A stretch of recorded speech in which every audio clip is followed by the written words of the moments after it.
Hi friends, welcome to Saro's Wealth.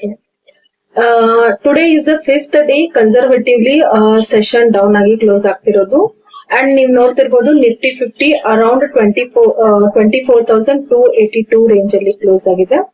Because ಇದು after closing session ಅಲ್ಲಿ ನಮ್ಗೆ ಏನಾಯ್ತು ಕ್ಲೋಸ್ ಅನ್ನೋದು ಗೊತ್ತಾಗುತ್ತೆ. ಸೊ ಅರೌಂಡ್ 24,287 ಅಲ್ಲಿ ಕ್ಲೋಸ್ ಆಯ್ತು.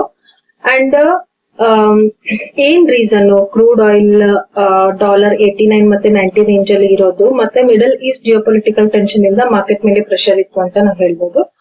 ಅಂಡ್ ನೆಕ್ಸ್ಟ್ ಸೆಕ್ಟರ್ ವೈಸ್ ನೀವು ನೋಡ್ತಿರ್ಬೋದು ಐಟಿ ಸ್ಟಾಕ್ಸ್ ವೀಕ್ ಇದ್ವು and while mid cap and small cap comparatively better perform ಮಾಡಿದ್ವು. ಸೊ ಈ ಡೇ ಅಲ್ಲಿ ನಮಗೆ ಎಲ್ಲೆಲ್ಲಿ ಟ್ರೇಡ್ ಸಿಕ್ತು, ನಾವ್ ಯಾವ್ಯಾವ ರೀತಿ ಅನಲೈಸ್ ಮಾಡಿ ಟ್ರೇಡ್ ತಗೊಂಡ್ವಿ ಅನ್ನೋದ್ರ ಬಗ್ಗೆ ಡಿಸ್ಕಸ್ ಮಾಡೋಣ. And my first trade was at 940. ನಾನ್ ಈ ಟ್ರೇಡ್ ನ ಇಮಿಡಿಯೇಟ್ ಟೆಲಿಗ್ರಾಮ್ ಚಾನಲ್ ಅಲ್ಲಿ ಅಪ್ಡೇಟ್ ಮಾಡಕ್ ಆಗಿಲ್ಲ. ಸೊ ನನಗೆ ಇಲ್ಲಿ ಟ್ರೇಡ್ ಯಾಕೆ ಕನ್ಫರ್ಮ್ ಆಯ್ತು ಅನ್ನೋದ್ರ ಬಗ್ಗೆ ನೋಡೋದಾದ್ರೆ, ಸೊ ನೀವು ನೋಡ್ತಿರ್ಬೋದು ಒಂದು ಡಿಮಾಂಡ್ ಝೋನ್ ಅಂತ ಹೇಳ್ಬೋದು. And this is a demand zone at 1 minute candle ಅಲ್ಲಿ 1 minute ಟೈಮ್ ಫ್ರೇಮ್ ಅಲ್ಲಿ. ಅಂಡ್ ಅನಲೈಸೇಷನ್ ನೋಡೋದಾದ್ರೆ ಏನಿತ್ತು, ಯಾಕೆ ಅಲ್ಲಿಂದ ನಾವು ತಗೊಳ್ಬಹುದು ಅಂತ ಅನಿಸ್ತು ನನ್ಗೆ ಅಂತಂದ್ರೆ, ನೀವ್ ನೋಡ್ಬೋದು ಓಪನ್ ಇಂಟ್ರೆಸ್ಟ್ ಹತ್ತತ್ರ 940 ಅಲ್ಲಿ ನೀವು ನೋಡ್ಬೋದು ಫ್ರೆಂಡ್ಸ್, ಮಾರ್ಕೆಟ್ 300 ರೇಂಜ್ ಅಲ್ಲಿ ಟ್ರೇಡ್ ಆಗ್ತಿತ್ತು, 24,300.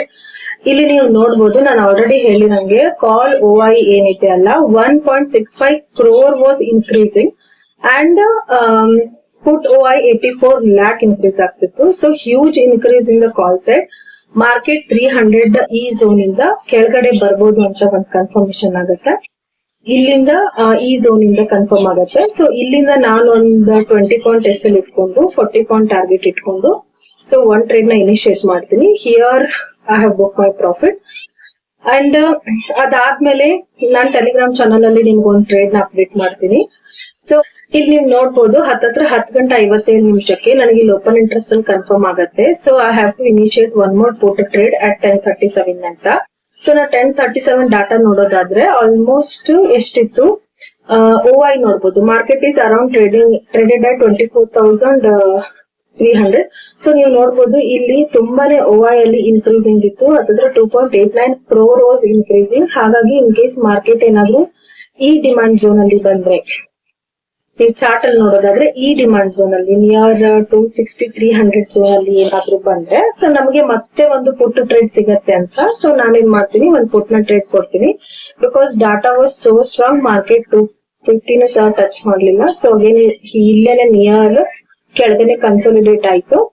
ಸೊ ಅದಾದ್ಮೇಲೆ ಓಪನ್ ಇಂಟ್ರೆಸ್ಟ್ ಅಲ್ಲಿ ತುಂಬಾನೇ ಡ್ರಾಸ್ಟಿಕ್ ಆಗಿ ಡಾಟಾ ವಾಸ್ ಶಿಫ್ಟಿಂಗ್. ಬಟ್ ನಿಮ್ಗದು ಆಪ್ಷನ್ ಚೈನ್ ಅಲ್ಲಿ ಗೊತ್ತಾಗುತ್ತೆ, ಓಪನ್ ಇಂಟ್ರೆಸ್ಟ್ ಅಲ್ಲಿ ಅಷ್ಟು ಕ್ಲಿಯರ್ ಆಗಿ ಗೊತ್ತಾಗಲ್ಲ. ಸೊ ಡ್ರಾಸ್ಟಿಕ್ ಆಗಿ ಡಾಟಾ ಏನಾಗುತ್ತೆ ಮೇಲ್ಗಡೆ ಶಿಫ್ಟ್ ಆಗಕ್ ಸ್ಟಾರ್ಟ್ ಆಗುತ್ತೆ. ಗ್ರಾಜುವಲಿ ಶಿಫ್ಟ್ ಆಗಕ್ ಸ್ಟಾರ್ಟ್ ಆದ ತಕ್ಷಣನೇ ಮಾರ್ಕೆಟ್ ಗ್ರಾಜುವಲಿ ಮೇಲ್ ಹೋಗ್ತಾನೆ ಹೋಗುತ್ತೆ. ಸೊ ಇಲ್ಲಿ ನನಗೊಂದು ಕನ್ಫರ್ಮ್ ಆಗುತ್ತೆ ಅಗೇನ್. ಸೊ ಇಲ್ಲಿ ನಾನೇನ್ ಮಾಡ್ತೀನಿ, ಒಂದ್ ಟ್ರೇಡ್ ಇನ್ ಕೇಸ್ ಏನಾದ್ರು ಮಾರ್ಕೆಟ್ 300 ಬ್ರೇಕ್ ಆದ್ರೆ ಒಂದು ಸ್ಕ್ಯಾಲ್ಪ್ ಅಂತ here I have initiated one trade at 300. So ಅನ್ಕೊಂಡಿರೋ ಟಾರ್ಗೆಟ್ ಬಂತು, ಬಟ್ ನಾನು ಸ್ಕ್ಯಾಲ್ಪ್ ಅಂತ. So I have exited my trade at in this candle only. These are the trades I have got today. And will come to the tomorrow support and resistance level ನ ನೋಡೋದಾದ್ರೆ, ನಾಳೆಗೆ support and resistance level ಏನು, ನಾಳೆ market ಯಾವ ರೀತಿ move ಆಗ್ಬೋದು ಅನ್ನೋದನ್ನ ನೋಡೋದಾದ್ರೆ,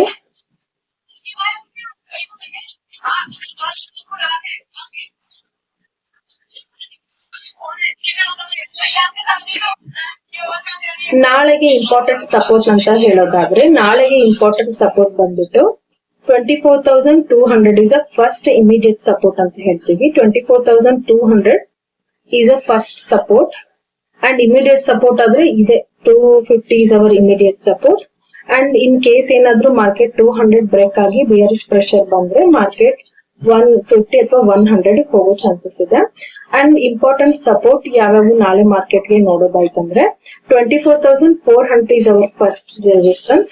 ಸೊ ಮಾರ್ಕೆಟ್ ಆಲ್ರೆಡಿ 289 ಅಂದ್ರೆ 300 ರೇಂಜ್ ಅಲ್ಲಿ ಕ್ಲೋಸ್ ಆಗಿರೋದ್ರಿಂದ, ಸೊ ಇನ್ ಕೇಸ್ ಏನಾದ್ರೂ ಮಾರ್ಕೆಟ್ ಗ್ಯಾಪ್ ಅಪ್ ಓಪನ್ ಆದ್ರೆ, ಸೊ ಈ first resistance will be our 24,400 and second resistance 400 ಏನಾದ್ರು ಬ್ರೇಕ್ ಆಗಿ ಸಸ್ಟೈನ್ ಆದ್ರೆ market will go up to 24,500 ಅಂತಾನೆ ಹೇಳ್ಬೋದು. ಸೊ 400 ಏನಾದ್ರು ಬ್ರೇಕ್ ಆಗಿ ಸಸ್ಟೈನ್ ಆದ್ರೆ so our next target will be 24,500 ಅಂತ ಹೇಳ್ಬೋದು. So these are the important support and resistance level for tomorrow. In case ಏನಾದ್ರೂ ಮಾರ್ಕೆಟ್ 200 ಮೇಲೆ ಹೋಲ್ಡ್ ಆದ್ರೆ ಬೌನ್ಸ್ ಚಾನ್ಸ್ ಇದೆ ಅಂತ ಹೇಳ್ತೀವಿ. ಯಾಕಂದ್ರೆ 200 ಬ್ರೇಕ್ ಆದ್ರೆ ಫರ್ದರ್ ಡೌನ್ ಸೈಡ್ ಪ್ರೆಷರ್ ಬರ್ಬೋದು. ಸೊ ಆಲ್ರೆಡಿ ನಾನ್ ಹೇಳಿರೋ ಪ್ರಕಾರ 24,200 ಏನಾದ್ರು ಬ್ರೇಕ್ ಆಗಿ ಸಸ್ಟೈನ್ ಆದ್ರೆ ಸೊ ನಾವ್ ಇಲ್ಲಿಂದ ಒಂದು ಪುಟ್ ಟ್ರೇಡ್ ನ ಇನಿಶಿಯೇಟ್ ಮಾಡಬಹುದು. ಇನ್ ಕೇಸ್ ಏನಾದ್ರೂ ಗ್ಯಾಪ್ ಅಪ್ ಓಪನ್ ಆಗಿ ಮಾರ್ಕೆಟ್ 400 ಬ್ರೇಕ್ ಆಗಿ ಸಸ್ಟೈನ್ ಆದ್ರೆ ಅಗೇನ್ ನಾವು ಅಪ್ಸೈಡ್ ಟ್ರೆಂಡ್ ನ ನೋಡ್ಬೋದು ಅಂತ ಹೇಳ್ಬೋದು ನಾಳೆಗೆ. So guys, this is all about education purpose only, not for investment advice. So ನಾಳೆಗೆ ನೋಡ್ಕೊಂಡು ಟ್ರೇಡ್ ಮಾಡಿ, ಹರಿಯಾಗಿ ಟ್ರೇಡ್ ಮಾಡಕ್ ಹೋಗ್ಬೇಡಿ. ಸೊ ಗೈಸ್, ನಾಳೆಗೆ ಫಸ್ಟ್ ಕ್ಯಾಂಡಲ್ ಇನಿಶಿಯೇಟ್ ಮಾಡಕ್ ಹೋಗ್ಬೇಡಿ, ಪ್ಯಾನಿಕ್ ಆಗಕ್ ಹೋಗ್ಬೇಡಿ. So market almost for intraday traders ಗೆ, ಆಪ್ಷನ್ ಟ್ರೇಡರ್ಸ್ ಗೆ ಚೆನ್ನಾಗೇ ಇದೆ. ಸೊ ಅನಲೈಸ್ ಮಾಡಿ ಡಾಟಾನ ನೋಡ್ಕೊಂಡು ಟ್ರೇಡ್ ಮಾಡಿದ್ರೆ ಡೆಫಿನೆಟ್ಲಿ ನಮಗೆ ಮಿನಿಮಮ್ 2 ಅಥವಾ ಟ್ರೇಡ್ ಸಿಕ್ಕೇ ಸಿಗತ್ತೆ. So don't be panic. For sure tomorrow I will update trades on tomorrow. ನಾಳೆ ಮಾರ್ಕೆಟ್ ವ್ಯೂ ಏನಾಗ್ಬೋದು ಅಥವಾ ಮಾರ್ಕೆಟ್ ಡೈರೆಕ್ಷನ್ ಏನಿದೆ ಅನ್ನೋದನ್ನ ನನ್ನ ಟೆಲಿಗ್ರಾಮ್ ಚಾನಲ್ ಅಲ್ಲಿ ಅಪ್ಡೇಟ್ ಮಾಡ್ತೀನಿ. So those still who are not yet joined my Telegram channel, kindly join my Telegram channel. ನನ್ನ Telegram channel link ನ ನಾನು description ಅಲ್ಲಿ ಹಾಕಿರ್ತೀನಿ. So it's thank you guys. Thank you for watching.